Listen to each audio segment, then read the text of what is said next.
રાજકોટની વાત કરીએ। રાજકોટ જિલ્લાના ખેડૂતો કલેક્ટર કચેરીએ પહોંચ્યા છે। કિસાન કોંગ્રેસના પ્રમુખ પાલ આંબલિયાની આગેવાનીમાં વિરોધ કરવામાં આવી રહ્યો છે।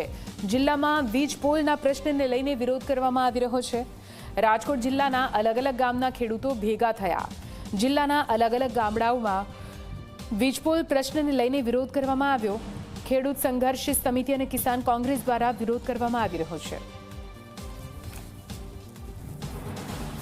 વીજ પોલને લઈ અને કોંગ્રેસ દ્વારા સતત વિરોધ છે તે કરવામાં આવી રહ્યો છે અને આજે મારી સાથે પાલભાઈ આંબલિયા છે, તેમની સાથે વાત કરીશું। પાલભાઈ, ફરી એક વખત આંદોલન ખેડૂતોનું જોવા મળી રહ્યું છે। જે વીજ પોલનો મુદ્દો છે, કઈ રીતના જુઓ છો? જેતપુરમાં જે રીતના વિરોધ થયો, ટ્રેક્ટર રેલીઓ કાઢી અને ફરી એક વખત હજી આ મુદ્દો સરકાર સામે યથાવત ફરી એક વખત નહીં, આ તો કન્ટિન્યુ છે। છેલ્લા 8 મહિનાથી વીજ લાઈનોના પ્રશ્ને સેમિનારો કરવા, સભાઓ કરવા, રેલીઓ કરવી, વિરોધ પ્રદર્શનો કરવા, અને એટલે જ સરકારે એક સ્ટન્ટ કરી અને 4/7/2026 ફરિયાદ કર્યો છે। પણ આ પરિપત્ર જે છે એ સંપૂર્ણ ખેડૂત વિરોધી છે, કારણ કે એની અંદર અમારી મુખ્ય માંગ હતી માર્કેટ ભાવના 4 ગણા વળતર આપો, તો એ ક્યાંય કરતા ક્યાંય સમાવેશ નથી થયો। જે 200% વળતરની સરકારે વાત કરી છે, પણ આખી વીજ લાઈનમાં માત્ર 3% ખેડૂતોને એ 200%નો લાભ મળે છે, અને બાકીના જે ખેડૂતો છે 97% ખેડૂતો, એને તો માત્ર 30% જ વળતર મળે છે। એટલે આમ જે છે એ આખું ખેડૂત વિરોધી છે। પછી જે અમારી જોખમની પોલિસીની વાત હતી, જે તાર તૂટે, થાંભલો પડે, ક્યાંક શોર્ટ સર્કિટ થાય, ખેડૂતના દીકરા દીકરીઓનો જીવ જાય, ખેડૂતનો પાક નાશ થઈ જાય, આ બાબતની ક્યાંય કરતા ક્યાંય એમાં ચર્ચા વિચારણા કે એમાં ક્યાંય કરતા ક્યાંય પોલિસીમાં સમાવેશ કરવામાં આવ્યો નથી।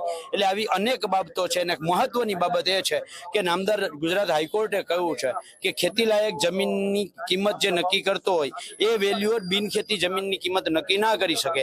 એવી જ રીતે બિનખેતી જમીનની કિંમત જે નક્કી કરતો હોય એ ખેતીની જમીનની કિંમત ના કરી શકે।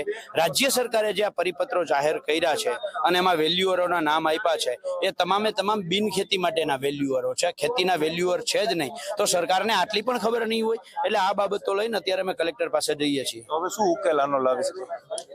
અમારું તો કામ છે ખેડૂત તરીકે લડતું રહેવાનું, લડીએ છીએ। જેમ કામ છે અમારું ખેતી કરવાનું, એમ સરકાર યોગ્ય પોલિસી ના કરે તો સરકાર સામે લડવું જોઈએ, તો લડતા રહીએ છીએ। અંબાડિયામાં પણ કંઈક પાણીની લાઈનને લઈને વિરોધ છે, અથવા તો લાઈનને લઈને વિરોધ છે કરવામાં આવે છે। અંબાડિયામાં ગેસ પાઇપલાઇનના લાઈનને લઈ અને છેલ્લા 18 દિવસથી ખેડૂતો લડે છે, અને આજે 6થો દિવસ છે ખેડૂતો ખેતરમાં છાવણી નાખીને બેઠા છે। એમાં પણ આ જ બાબતો છે। સંપૂર્ણ જે કાયદાઓ છે, આ કાયદાઓનો સંપૂર્ણપણે ભંગ કરી અને કંપની ગેસ પાઇપલાઇન કાઢે છે, અને એના વિરુદ્ધમાં ત્યાંના લોકલ ખેડૂતોની સાથે રહી અને અમે લડાઈ કરીએ છીએ। આમ આદમી પાર્ટીના નેતા ઈશુદાન ગઢવી પણ ખંભાળિયા પહોંચ્યા છે, અને એ પણ ત્યાં જવાના છે વિરોધમાં। આને કઈ રીતના જુઓ છો? કારણ કે ટ્રેક્ટર રેલીની અંદર પણ આમ આદમી પાર્ટી આવી હતી, આમાં પણ આવી રહી છે।